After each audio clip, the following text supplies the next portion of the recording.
l'histoire des rétropétarades.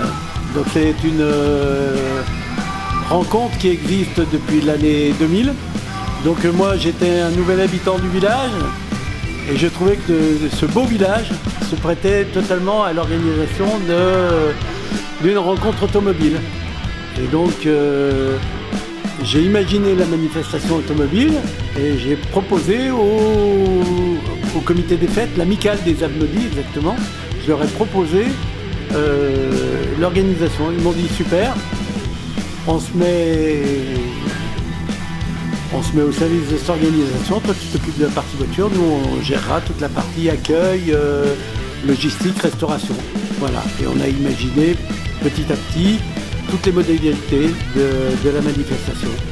Au début, on comptait sur 40-50 véhicules, mais c'était pas du tout la mode comme ça l'est actuellement. Actuellement, chaque village a son rassemblement.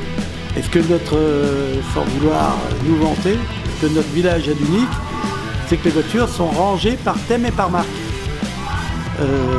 dans des pôles bien spécifiques, et il n'y a aucune voiture moderne qui est dans le village.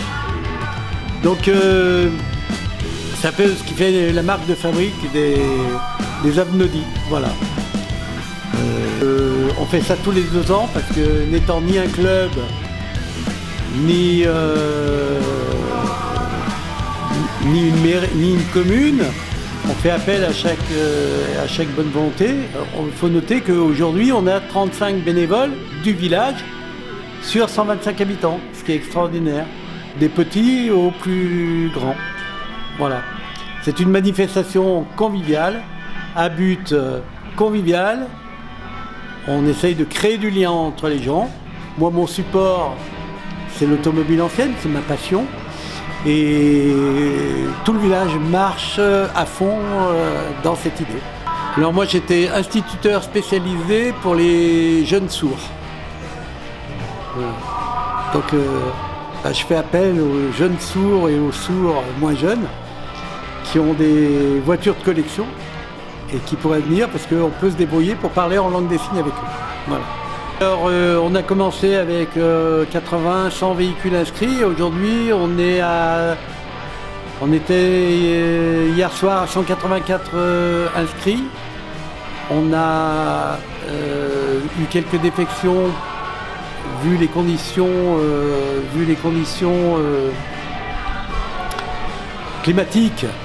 C'est pas étonnant, mais finalement les gens ont bien joué le jeu. On doit avoir entre 170 et 180 véhicules dans le village aujourd'hui.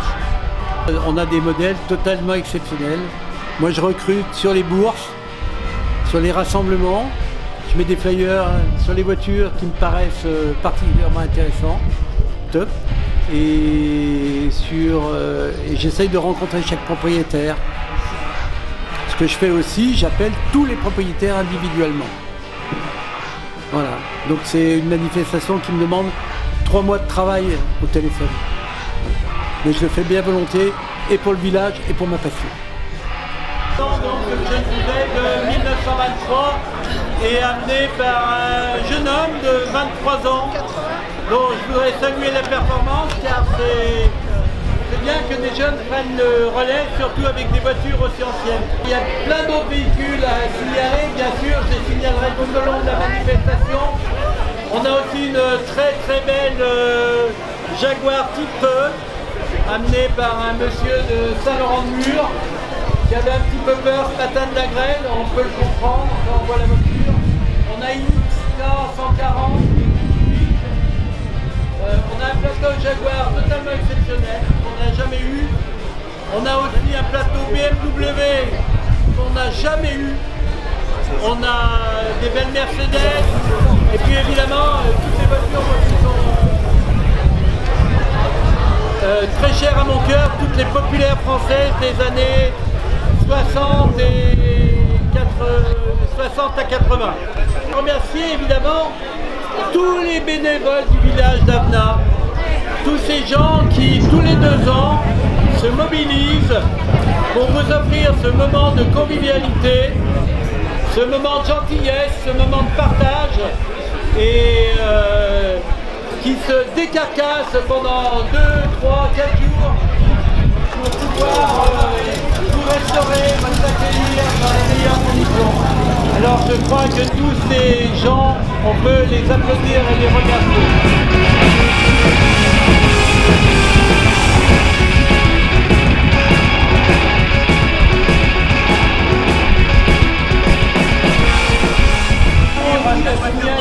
Une extraordinaire petite DAF 30 de 1962 avec 10 000 km. Et cette voiture, alors le marque DAF est peu connue du grand public. C'est la seule voiture automatique au monde, réellement automatique, qui n'a pas de boîte de vitesse. Cette voiture à 10 000 km, elle est dans un état extraordinaire.